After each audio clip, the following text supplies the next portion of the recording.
At ari nga po, after na mga munguha, ay nagayat ko na po, are. Ngayon, naandini po ang ating gata.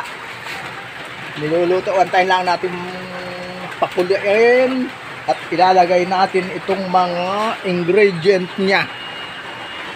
Ito po, at yung pong aking apong bayabas ay yung nagbabayabas doon. Ari po, ang sibuyas bawang, lalagay natin.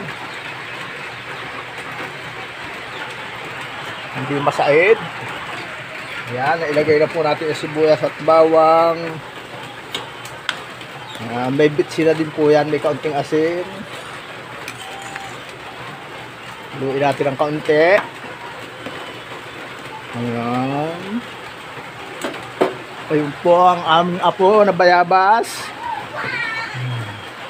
Lalagay po natin ang sili.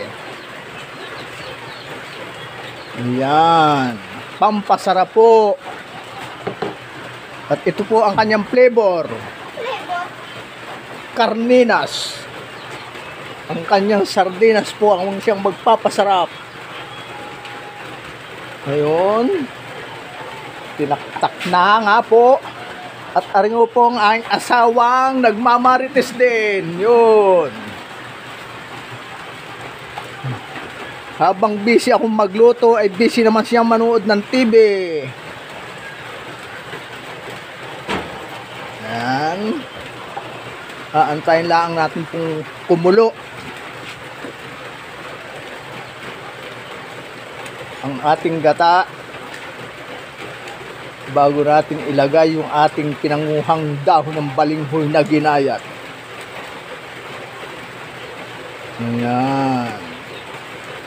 Oh, ba't na andun ang napasama ang takip? Ayan.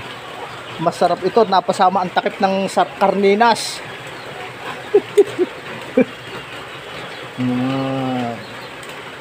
Halo-halo lang po ng kaunti. Para po maghalo-halo ang sarap. Okay, tikman ko lang.